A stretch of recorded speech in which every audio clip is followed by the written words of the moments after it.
Olá, caros estudantes. Vamos então continuando aqui com o nosso tema de filosofia da educação e agora vamos falar, né, sobre a pedagogia libertadora de Paulo Freire. Antes, porém, de começarmos a falar de Paulo Freire, quero saudar vocês que estão aqui prontos para receberem essas informações e, quem sabe, depois aprofundá-las em determinado momento, compreendê-las melhor e, né, refletir mesmo sobre a contribuição desse importante filósofo, desse também professor da nossa nação, o professor Paulo Freire. Vocês sabem, o Paulo Freire ele é considerado o patrono da educação brasileira. Foi uma titulação que foi dada a ele alguns anos atrás, né? E que nos últimos tempos tem sido muito criticado por diversas pessoas, muitas das quais muitas vezes desconhecidas, ninguém sabe nem quem é, mas em suma, falam, criticam. Mas por que criticam, né? O que há a criticar? Então, vamos dar uma olhada naquilo que é central no método Paulo Freire. Vocês sabem, mas Paulo Freire escreveu muito, ele escreveu muita coisa, e vários livros e muitas conferências. De muito longe é o professor intelectual brasileiro mais premiado no mundo.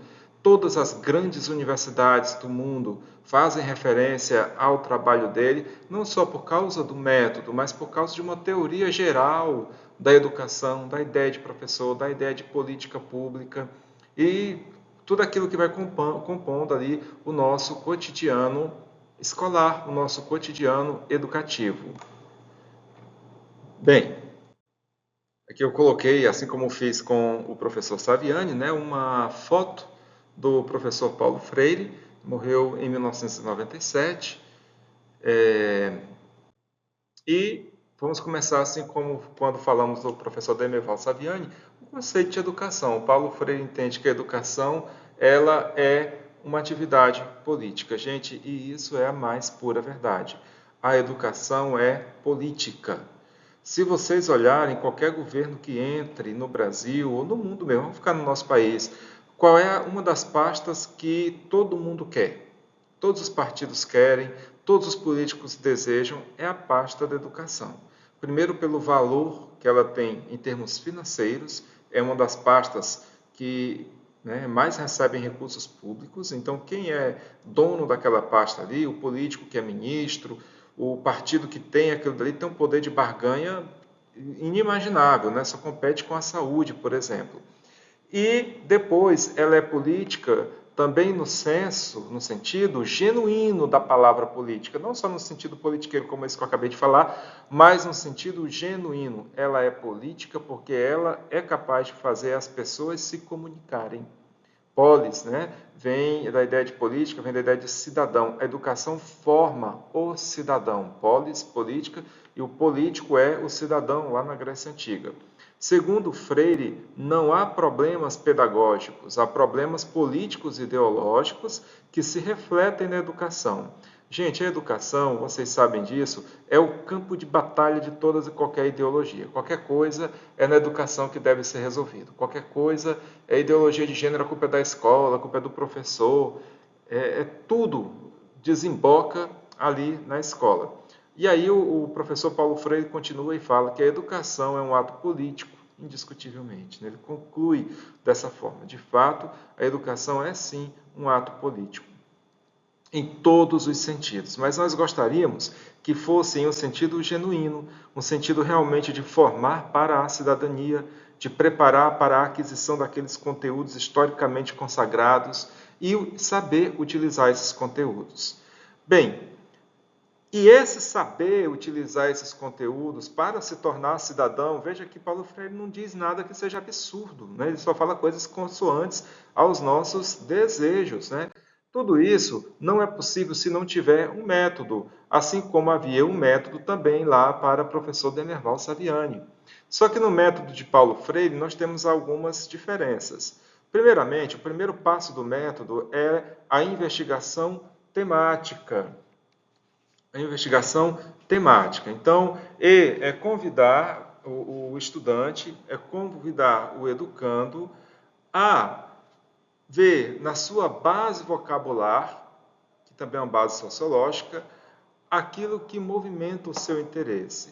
Professor, o que é uma base vocabular? É muito simples, né? Digamos que você seja lá um professor, por exemplo.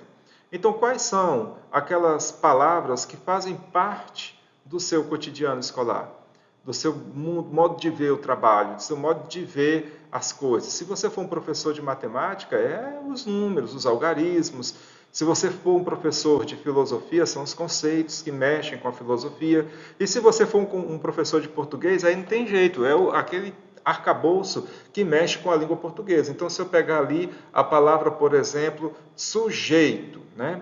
Então, eu tenho ali a palavra sujeito. Então, essa palavra sujeito, ela vai fazer com que eu encontre um tema gerador geral. Que é isso? Vou pegar a palavra sujeito como se ela fosse ali a palavra central de alguma coisa que eu quero fazer. Depois que eu encontro essa palavra, vem o segundo passo do método, que ali está, seleção de temas geradores e palavras geradoras. Eu tenho um tema geral e agora eu vou atrás de pequenos temas menores, né? Então, se eu pegar a palavra sujeito, eu vou lá, sujeito, parte da oração. O que é uma oração? Né? Como é que eu uso? Na frase, Luiz está em casa. Quem é o sujeito? É Luiz, né? Está em casa. Fazendo o quê? Aí vem, né, os predicados, tudo mais. Bem, da palavra sujeito, eu posso continuar nela. De onde vem a palavra sujeito? De qual língua vem? O que é que ela quer dizer? Né? O que implica no ser humano ser sujeito de alguma coisa? Ser sujeito é diferente de ser sujeitado? O que é ser sujeitado? Então, vocês estão vendo que a gente achou um núcleo central e a gente agora está tirando ali as camadas, né, de tudo que tem em cima desse núcleo. E o terceiro passo desse método é a problematização. As palavras geradoras devem ser selecionadas a partir de 3 critérios. O que é problematizar? A problematização, ela é quando aqueles termos começam a ser refletidos, quando eu começo a entendê-los, a questioná-los, a aplicá-los e começo a cobrar de autoridades um entendimento melhor da coisa. Então vamos ficar ali com a palavra sujeito. Olha, sujeito não é o mesmo que sujeitado. Há autoridades que nos sujeitam, quer dizer, que nos fazem ser assujeitados. O que é assujeitar? É privar de direitos. Né? Quais são os direitos? São esses, aqueles outros. Então, queridos, vocês percebam, né, que é um método que parte do linguajar comum. Do jeito que eu estou falando de um professor, né, eu podia estar falando aqui de um operário, de um motorista de ônibus, de um trabalhador da construção civil, de um trabalhador em geral. Né? Você pega lá a palavra trabalho. O que é que o trabalho me lembra? O trabalho me lembra remuneração, salário, leis trabalhistas. Contrário do trabalho honesto, é o trabalho escravizado, digamos assim, né? do emprego registrado, é o trabalho escravizado. Mas qual é a condição de trabalho que você tem? É escravizado ou é um trabalho, né, regulamentado? Então, veja, todo esse coisa parece simples, mas não é tão simples assim, porque é uma engrenagem toda que está começando a se mover. Mas para que esse método fosse eficaz, é necessário que você tenha a inserção no contexto social do estudante. É por isso que Paulo Freire era um combatente das pedagogias tradicionais. Né? Estava lá, você pegava um livro e estava lá escrito a uva, Eva comeu a uva. Só que o menino pegava o livro lá no sertão do Ceará, pegava o livro aqui nas profundezas da floresta amazônica, quem sabe, e não tem uva aqui, não tem uva lá. Então, o que acontece? Você traz uma informação que não está contextualizada para o estudante. E aconteceu certamente com muitos de nós, em algum momento da vida, levantar a mão na sala de aula e perguntar assim, ô professor, para que serve isso na minha vida? O que é que eu vou fazer com isso algum dia? E o professor, coitado, ficar ali meio sem saber o que nos responder diante de uma situação dessas. Né? Por quê? Aí entra a letra B. Tem que ter um teor pragmático, um engajamento numa realidade. Quer dizer, aquilo que o professor ensina tem que estar engajado sim na realidade, tem que fazer sentido na realidade normal do estudante. e sequenciados foneticamente. Lembra que eu falei, ó, sujeito, assujeitado, sujeitamento? As palavras têm que estar próximas. E aí, gente, nós temos assim uma mania de descontextualizar muito a questão. Esse método Paulo Freire, quando Paulo Freire o criou, é para um público adulto, é para um público analfabeto, é para um público já vivido, experimentado e sofrido, na maior parte dos casos. O que acontece é que o método, sendo método, é possível de ser adaptado, sim. Porém, é necessário realmente ter o cuidado para fazer a adaptação correta. E a ideia do método não é ser a totalidade do processo educativo. A ideia do método é despertar o sujeito para que ele, olha a palavra sujeito, né? Para que ele seja sujeito, quer dizer, que ele seja autônomo, que ele não seja uma pessoa ali dominada, sabe-se lá por quais instâncias, por quais setores públicos ou privados, ou, em suma, né, por qualquer ideologia que possa ser. E, né, gente, aqui para finalizar um pouco a questão do método Paulo Freire, nós temos aqui alguns dois pequenos temas que, na verdade, foi o próprio Paulo Freire quem colocou em um livro que ele publicou, chamado, o título do livro agora vai me fugir aqui um instantinho, deixa eu ver se eu encontro rapidamente. Educação como prática da liberdade, é o nome do livro.